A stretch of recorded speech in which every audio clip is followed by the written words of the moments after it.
So, here's the puzzle for you. How could the skills you need to crush it on Wall Street be the exact same skills you'd use to spark a revolution at a comedy theater? It sounds kind of crazy, right? But today, we're going to unpack a powerful blueprint for making an impact that works in any world, no matter how different they seem on the surface. I mean, just picture this. On one side, you have Goldman Sachs, a super high-stakes analytical world of finance. And on the other, the Upright Citizens Brigade Theater, this chaotic, creative, anything-goes hub for improv comedy. Our guy lived in both of these worlds. At the same time, talk about a double life. The real question is, how, and maybe more importantly, why? And the answer? Well, it's pretty simple, really. It was never about choosing finance over comedy or the other way around. It was about following a passion, this itch that just had to be scratched.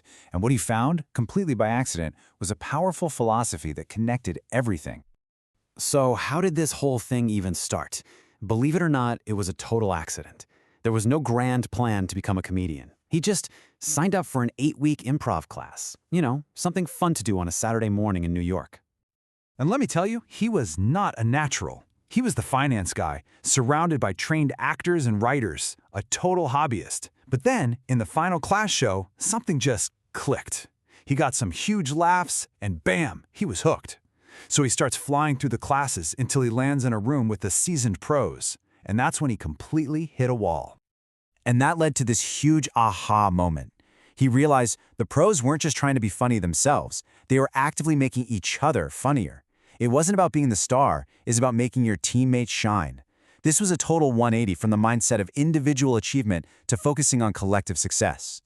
So he made a choice, and this is the key right here. He decided to stop chasing his own laughs and instead make it his one and only goal to be the most supportive person in the room. This wasn't just some improv trick. This became his new core philosophy, a philosophy he was about to apply everywhere. And from that one single idea came this incredible, repeatable 3-step blueprint for creating real, lasting change. So first up, let's see how this played out at Goldman Sachs. All right, so at Goldman, there was this charity drive. A good cause, for sure, but it was kind of stuck, you know? It was being run by just 1 or 2 people in a single department, and they were topping out at about $20,000 a year. It had so much more potential, but it was basically stuck in a silo. And here's that blueprint in action. Step 1, don't go it alone. He built a huge base of support by recruiting 32 analysts from every corner of the firm. Step 2, get the big bosses on board. He secured official recognition and a big donation. And step 3, this is crucial, make it about everyone getting involved, not just about the final dollar amount. Now hang on, because this is where it gets really interesting. We're jumping over to the comedy theaters, and what does he find? Pretty much the exact same kind of problem. The performers on stage just didn't look like New York City. Out of 300 performers, maybe 7 were African American. The system was broken. New students of color would come in, but there was no support structure to make them want to stay. So what's the solution? You guessed it. The exact same blueprint. Step 1, go find the talent. Bring new people in the door. Step 2, help them get in with scholarships, that top-down support. And step 3, create a real community, a mentorship program, a support system, so they'd actually feel welcome and want to stick around. Okay, so, did it actually work? Was all this effort worth it? Oh yeah. The results in both worlds were, honestly, they were staggering. You can see it in the data, and you can see it in the amazing human stories that came out of it. Let's look at Goldman first. Get this, a 600% increase in people donating to the charity drive in just 2 years. And the total money raised?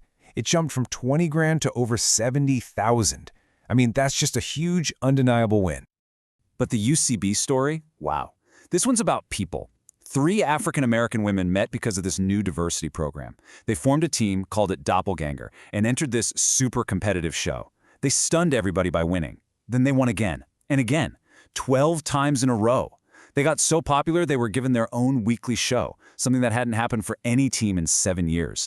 That's the power of a real support system. So that brings up a question, right? What kind of person looks at these totally different worlds and thinks to apply the exact same fix? Well, it turns out the answer might just come down to a specific personality type. Ever heard of the Enneagram? It's a really cool personality framework. And our guy, he's a classic type 8, also known as the challenger. Think natural leaders, decisive, self-confident, the ones who just get things done. People of vision and people of action. And hey, don't just take my word for it. The data is right here. His results show that Type 8, the challenger, is way out in front. And right behind it are the achiever and the reformer.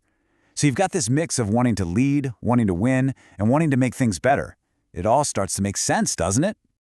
And here's the most important part about this challenger type. When they're at their best, it's not about being confrontational or bossy. It's about being empowering. They use that natural strength for good, to protect people, to build better systems, and to lift everyone else up. That's the real code here. So we're left with this really powerful idea. This simple 3-step blueprint. Build a wide base of support, get the leaders on board, and create a system of mentorship. It's a serious tool for change. So I'll leave you with this question. Take a look around. At your job, in your community, where could you use this blueprint?